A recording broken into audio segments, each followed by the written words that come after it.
இலங்கையில் டிட்வா புயலினால இதுவரைக்கும் 600க்கும் மேற்பட்டோர் பலியாகி இருக்கிறார்கள். 190 பேர் காணாமல் போயிருக்கிறார்கள். இந்த டிட்வா புயல் பற்றி நிறைய விஷயங்களை நாங்க நிறைய தளங்கள்ல பார்த்து கொண்டு வரோம். ஆனா 1978ஆம் ஆண்டு இலங்கையில வந்த ஒரு புயல்னால 915 பேர் பலியாகி இருக்கிறார்கள். நிறைய பேர் தங்களுடைய உடைமைகளை இழந்திருக்கிறார்கள். ஒரு ஊரையே இந்த புயல் நாசமாக்கி சென்றிருக்குது. இந்த புயலை பற்றி எங்கள்ல எத்தனை பேருக்கு தெரியும்? இன்றைக்கு இந்த வீடியோல நாங்க அந்த புயலை பற்றி தான் பார்க்க போறோம். நீங்க நம்ம சேனலை சப்ஸ்கிரைப் பண்ணலன்னு சொன்னா ஒருக்கா சப்ஸ்கிரைப் பண்ணிச்சு வீடியோ தொடர்ந்து பாருங்க. 1978ஆம் ஆண்டு நவம்பர் நடுப்பகுதியில பார்த்தோம்னு சொன்னா வங்காள விரிகுடாவின் மீது சாதாரண மேக கூட்டங்களாக இருந்த மேகங்கள் பார்த்தோம்னு சொன்னா ஒரு அழிவின் முகமாக மாறி இருக்கின்றது. இலங்கையின் கிழக்கு கடற்கரையில ஒரு பேரழிவு மெதுவாக உருவாகி கொண்டிருந்திருக்கின்றது. அந்த பேரழிவு இலங்கையில யாருமே எதிர்பார்க்காத மாதிரி மிகப்பெரிய அளவிலான சேதங்களை ஏற்படுத்தி சென்றிருக்கின்றது. 1978ஆம் ஆண்டு இலங்கையில குறிப்பாக மட்டக்களப்பில வந்த அந்த சூறாவளி தான் ஒரு இரவுல 915 பேரை கொண்டிருக்கின்றது. கிட்டத்தட்ட பார்த்தோம்னு சொன்னா அந்த ஊரையே அந்த புயலானது நாசமாக்கி சென்றிருக்கின்றது. வங்காள விரிகுடாவின் தென்மேற்கு பகுதியில 1978ஆம் ஆண்டு நவம்பர் மாசம் 17ஆம் தேதி வங்காள விரிகுடாவின் தென்மேற்கு பகுதியில ஒரு காற்றழுத்த தாழ்வு மண்டலம் ஒன்று உருவாகி இருக்கின்றது.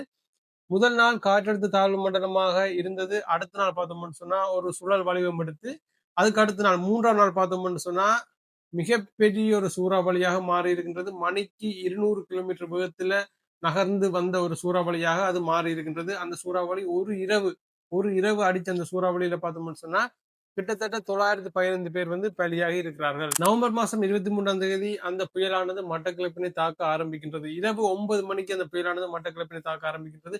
அந்த இரவே பார்த்தோம்னு சொன்னா மட்டக்களப்பில பல வீடுகள் காற்றில் பறக்கின்றன. மரங்கள் வேரோடு பிடுங்கி எறியப்படுகின்றன. கடல் அலைகள் பார்த்தோம்னு சொன்னா மக்கள் இருந்த ஊர் பகுதி வரைக்கும் வந்திருக்கின்றன. அந்த அளவுக்கு மிக கொடூரமான ஒரு புயல் தான் நவம்பர் மாசம் 23ஆம் தேதி 1978ஆம் ஆண்டு மட்டக்களப்பில் வந்திருக்கின்றது. இந்த புயல் பார்த்தோம்னு சொன்னா அந்த இரவு மட்டுமே 915 பேரை பலி எடுத்திருக்கின்றது. கிட்டத்தட்ட 10 லட்சத்துக்கு மேற்பட்ட மக்கள் பாதிக்கப்பட்டிருக்கிறார்கள்.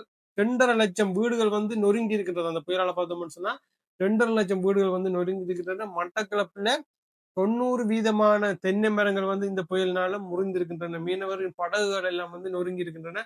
அவ்வளவுக்கு மிகப்பெரிய ஒரு கொடூரமான புயல் அந்த ஒரு நாள் இரவு நவம்பர் மாசம் 23ஆம் தேதி 1978ஆம் ஆண்டு மட்டக்களப்பில நடந்திருக்கின்றது. அடுத்த நாள் காலையில மட்டக்களப்பு மக்கள் கண்விழித்த போது அந்த ஊரானது அவர்கள் ஊர் மாதிரி இருக்கவில்லை. அந்த ஊரானது ஒரு போர்க்களம் போல தோற்றமளித்திருக்கின்றது.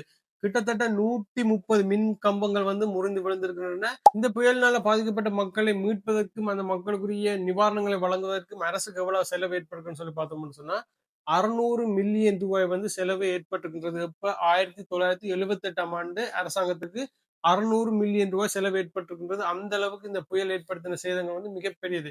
இந்த வருஷம் பார்த்தோம்னு சொன்னா தொழில்நுட்ப வசதிகள் எதுவுமே இல்லாத ஒரு வருஷம்.